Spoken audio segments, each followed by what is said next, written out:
Olá, amigos. Estamos de volta com mais um programa Formando Opinião aqui pela sua TV Web Estado.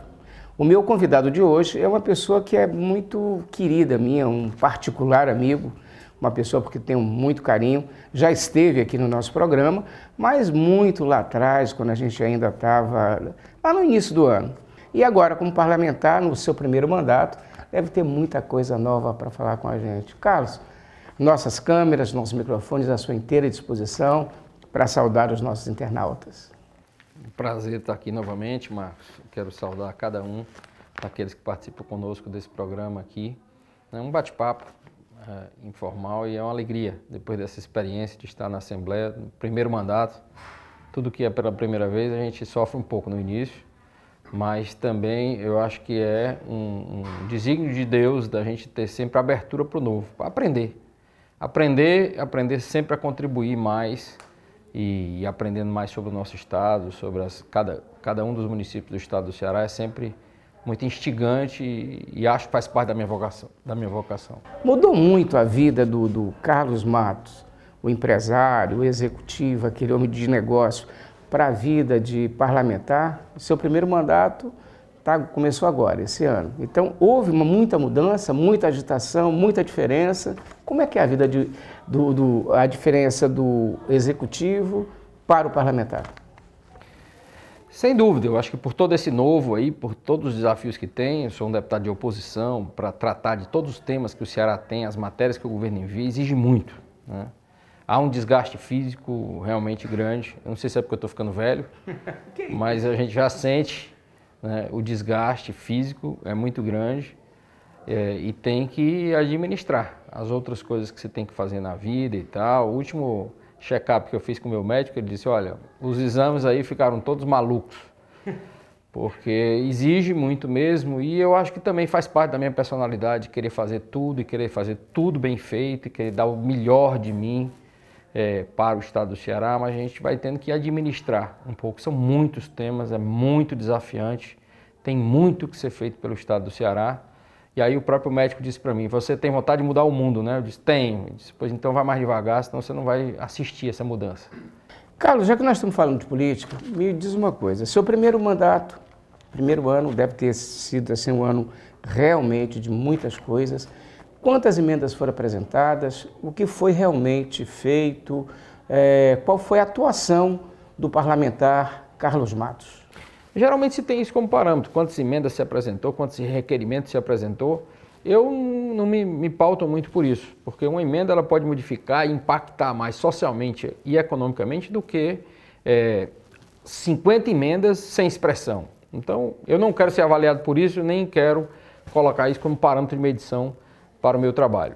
E acho que o parlamentar ele é um ator político muito importante, ele não deve ficar só centrado na legislação, até porque tem lei que pega, tem lei que não pega. E a mim, eu que venho do Executivo, fui secretário 8 anos, a mim interessa muito o que vai acontecer na prática. Agora mesmo nós criamos, por iniciativa nossa, um programa chamado SOS Água de Beber. Eu fui no interior, vi que 1/3 de um município importante como o de Massapê estava bebendo água suja, contaminada praticamente. E essa é uma realidade de quase todo o estado do Ceará e vai se agravar mais em 2016. E os governos são lentos, são fracos para ter uma resposta. Então eu reuni um grupo de amigos, colocando esse desafio, como é que nós poderíamos fazer, daí nasceu um programa da própria sociedade civil, comprando água a um preço especial das empresas de água mineral, e aquela população que só tinha acesso a água contaminada, suja, né, e às vezes até pagando água contaminada, eles vão ter acesso a uma água pagando R$1, R$1,50 por um garrafão que custa R$4,50 em Fortaleza. No interior chega a custar R$10. Carlos, nós vamos fazer um pequeno intervalo comercial para as dicas de saúde Unimed. Nós voltamos já para continuarmos esse bate-papo.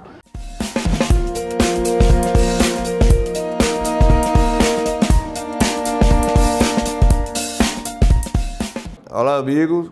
Estamos de volta com as dicas de saúde Unimed. Hoje vamos abordar uma doença com graves repercussões sociais, graves repercussões econômicas e graves repercussões emocionais e espirituais na família. O mundo de hoje, com sua complexidade, O mundo de hoje, com seu caos, com as incertezas, o mundo de hoje é decorrente da instabilidade e, vamos dizer assim, o mundo de transição civilizatória que nós vivemos, perturbado, conflituoso, leva as pessoas a, em idade improvável, desenvolver uma doença caracterizada principalmente por perda de memória, perda de orientação em consequência e depois demência total, inclusive levando até a perda de faculdades mentais e loucura. É a doença de Alzheimer, em homenagem ao médico alemão que estudou e descobriu todos os pormenores dessa doença no início do século passado. Bem, como reconhecer um paciente, mulher ou homem, não interessa, que já tem mais de 60 anos, ou menos talvez, e que começa a apresentar sinais dessa doença? Você tem que observar, primeiro, a conduta normal dele em seus hábitos regulares, ordinários, do dia a dia do cotidiano. Se esse paciente esquece, ainda dentro de casa, coisas menores, chaves, sapato, lugares que ele pratica ou frequenta de maneira assídua, cotidiana, dia a dia, então você vai ver se ele está tendo esquecimento dentro de casa, no ambiente doméstico. Em segundo lugar, ele pode ser observado em relação ao nome das pessoas, nome de amigos, ou nome de datas importantes, data do convívio íntimo, de aniversários, de casamento, de batizado, seja lá o que for. Ele pode esquecer também compromissos que anteriormente ele jamais esqueceria. Ele pode estar esquecendo também, ele pode estar apresentando também desorientação de endereços em ruas.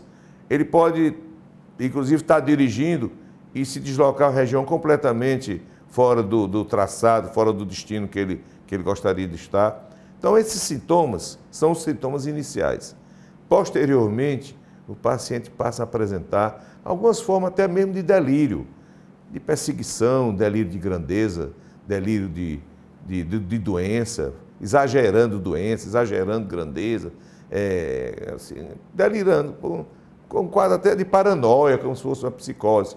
E, por fim, às vezes esse paciente começa a levar quedas dentro de casa e com consequências realmente drásticas para a família, porque nessas alturas esse paciente tem que ser cuidado de maneira eficiente, de maneira sistemática, contínua, 24 horas, levando a um verdadeiro sacrifício, até mesmo econômico, né, da família dedicar tantos cuidados a esse paciente. Fora o problema de asseio, o problema de aquisição de remédio, o problema de cobertura com o plano de saúde, ou mesmo até mesmo na rede do SUS.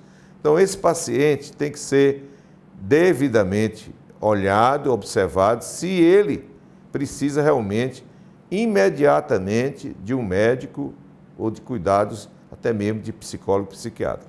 Quando você observar num amigo, num parente, num companheiro, numa pessoa que convive com você, esse tipo de sintoma, esse quadro clínico, como a gente chama, você tem que dar uma mão a esse paciente, levá-lo a um médico, no caso da rede do SUS, e se for o caso dele ter o plano de saúde Unimed, pode levá-lo à nossa rede de atendimento de médicos cooperados, que são bastante competentes para reconhecer clinicamente e tratar o quadro de Alzheimer.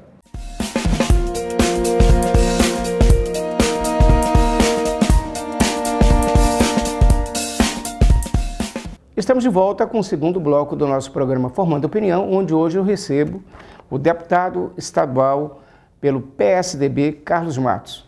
E o meu amigo, com quem eu tive a oportunidade já de conversar bastante aqui nos bastidores. Carlos, me diz uma coisa, esse primeiro ano foi muito complicado ser o primeiro ano do parlamentar em função de toda essa situação que se está vivendo politicamente no Brasil, ou está dando para você realmente conseguir desenvolver aquilo que você queria fazer? Tá, eu estou satisfeito. Eu chego ao final do primeiro ano satisfeito, sabendo que dá para contribuir, que tem temas importantes, o parlamentar pode contribuir bastante, mas é preciso também ter uma vivência da casa. Foi um ano de aprendizado, o regimento não é bem feito, ele permite uma flexibilidade onde não deveria haver flexibilidade, e pouco a pouco nós vamos nos firmando. O grupo de oposição tem trabalhado muito, e algumas práticas da casa que eram usuais e tal não eram bem seguidas no regimento.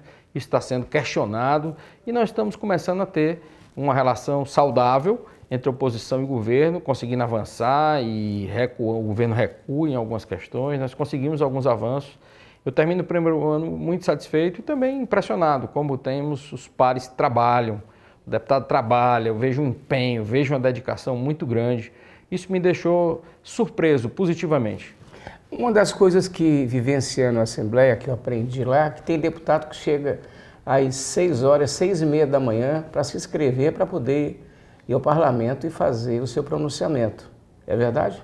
Ontem foi diferente. O primeiro chegou às 12h30 da noite, o segundo às 2 da manhã e às 3 da manhã chegou o restante. Quer dizer, está havendo uma disputa maior desse espaço porque está um momento delicado da política nacional, cada um quer mostrar a sua visão sobre esse desafio, né, que é um modelo que eu acho que deveríamos avançar, ainda não se conseguiu uma forma que pudesse ser considerada mais justa. Realmente, de fato, quem quer falar tem que chegar de madrugada.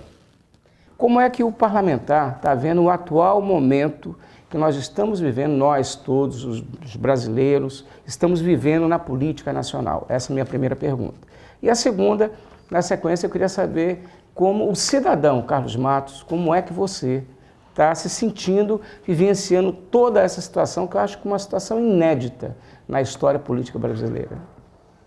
Eu estou acreditando mais no Brasil, tanto como cidadão como parlamentar, porque nós não poderíamos imaginar que poderia, quando você faz uma salada com abacaxi e banana, só vai ter abacaxi e banana, não nasce uma nova fruta do abacaxi e da banana. Claro. Se você elege uma pessoa que é toda comprometida ideologicamente, tem um viés populista, né, não se preocupa de fato com a população, mas apenas em se manter no poder, dá no que dá. Então o PT, ele é isso, e foi no mundo inteiro, essa agenda de esquerda. Então não foi nenhuma surpresa, mas pela democracia, a sociedade brasileira precisava ter vivido isso. Eu acho que saímos todos mais fortalecidos, senão ia sempre ficar a expectativa, em qualquer que fosse o governo, o PT, que sempre fez uma posição importante para o país, dizendo que tudo estava errado e tudo poderia ser diferente e ele seria essa solução. De fato, o Brasil hoje está muito pior do que quando o PT assumiu. Nós estamos numa desmoralização da política. Nós vimos as pessoas assaltarem o Estado, fazerem uma operação que desmontaram a Petrobras.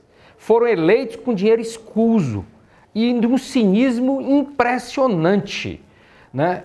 Votando contra a doação das empresas quando eles recebem tudo de caixa 2 das empresas que eles próprios favoreceram para o governo.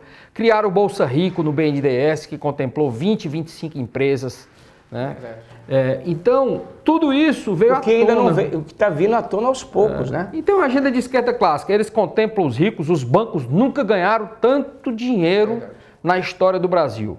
Os pobres, eles tentaram contentar com Bolsa Família. Criaram programas sociais, o FIES, que é um bom programa. Já na segunda geração, você fica incerto se vai terminar a universidade, porque não tem dinheiro. Né? Uma irresponsabilidade fiscal como nunca se viu no Brasil. Então, diante desse quadro, a verdade começa a aparecer. E eu acho que um país ele começa a avançar quando ele chega na verdade. Então, a verdade de quem são os políticos, de quem são aqueles partidos do que defendiam, fazendo o contrário. Mas eu não vejo nenhuma possibilidade de nós avançarmos sem uma consciência política nova. E na medida que eu vejo a presidente Dilma, que tinha 80% de aprovação, cair para 8%, eu vejo que há consciência política, que as pessoas são inteligentes para perceber a verdade e para mudar de opinião. Então, isso é a pessoa humana é uma riqueza. Quando ela toma consciência do seu potencial, então eu espero que o Brasil possa votar melhor. Porque uma pessoa e um bom político não se faz da noite para o dia, ele tem uma história. Quando as pessoas se preocuparem em votar melhor, em ter uma melhor consciência política, acho que nós vamos dar um avanço no Brasil. Enquanto isso não acontecer, é uma democracia vazia. Porque é uma democracia ingênua até, onde se elege os políticos e depois não se cobra nada deles. Ou se elege por amizade, por pedido ou por interesses. É verdade. Né? E não com a consciência cívica que deve ter cada cidadão brasileiro, se quiser ter um país bom, saudável, com um desenvolvimento sustentável. Se não, vamos continuar sendo uma nação do futuro e não de futuro. Essa prática é uma prática que eu acho que agora, nas próximas eleições de 2016, tende a mudar, né? Pelo menos eu acho que o povo brasileiro, com toda essa manifestação que a gente vê nas ruas, com quem a gente conversa, já começa a existir, principalmente nessa nova geração de votantes, uma situação diferenciada. Como é que você vê isso, Carlos? Acho que sim, quero crer que sim, mas é preciso a sociedade se organizar melhor. Quando você vê os sindicatos de trabalhadores, os sindicatos mesmo da classe empresarial, da sociedade organizada, eles buscam mais o próprio interesse. É muito corporativa a visão, não tem uma visão de sociedade mais ampla, aonde os seus próprios interesses poderiam ser melhor atendidos. Quando cada um busca o seu próprio interesse, o de ninguém é atendido. E quando se houver uma consciência cívica, uma consciência política mais elevada, é possível melhorar o todo. Você veja os indicadores sociais do Ceará mesmo. Nós temos o pior salário médio do Brasil. Né? Por quê? Porque nós precisamos ter um processo de desenvolvimento diferente, nós precisamos apostar em novas ideias, em novos projetos. Eu tenho provocado a própria Associação dos Jovens Empresários, a responsabilidade pelo futuro, aumentar a produtividade da economia, a educação. De cada 100 jovens, só 10 sabem português e matemática de nível internacional, podendo competir com as principais nações do mundo. 90% não sabe, não estaria pronto para competir com o coreano, não estaria pronto para competir com o americano, não estaria pronto para competir com o chinês. E sem competir internacionalmente, nós vamos ser a república do atraso sempre. A educação é fundamental, mas não se leva ainda a sério, na devida conta, a transformação que deve acontecer. Principalmente esse momento que nós estamos passando, que está afetando tudo, né? Todas as situações. Agora, Carlos, me diz uma coisa. Você acredita e você vê que as situações, principalmente as instituições, estão funcionando de fato de direito? Estão. Eu estou surpreso como elas estão funcionando bem. Eu estava muito temeroso com o Supremo Tribunal Federal, com as últimas decisões, algumas decisões ao arrepio da própria Constituição, o caso da aprovação do aborto, que a Constituição é clara, que diz que deve se respeitar a vida, algumas outras decisões questionáveis que o Supremo Tribunal Federal tomou, mas depois eu acho que ele se restabeleceu. Eu estou achando que ele está com postura equilibrada, importante para o país nesse momento, a justiça com um trabalho impressionante, um senador ser preso com provas eloquentes e tudo ser... em exercício do mandato. Em exercício do mandato, quer dizer, nós começamos a ter esperança de que a impunidade ela, vai acabar no país. Então, eu acho que as instituições estão muito fortes. É a esperança que nós temos, porque se as instituições estivessem fracas, nós estaríamos talvez num caos maior do que o que nós estamos vivendo. Bom, amigos, chegamos ao final do nosso programa. Carlos, as nossas câmeras, nossos microfones estão à sua disposição. Fique à vontade. Bom, quero lhe agradecer, Marcos, e a cada um dos nossos internautas, se forem jovens, né, de que nós nunca percamos a esperança de um país melhor, mas que nós possamos dar a nossa contribuição. Não precisa ser político. Eu, por acaso, sou e sou muito feliz de poder estar contribuindo na política. Mas o principal ator da política não é o político, o principal ator é o eleitor. Então, se cada um de nós votar bem, se cada um de nós puder dar a contribuição para essa mudança da política no Brasil, nós estaremos dando uma grande contribuição.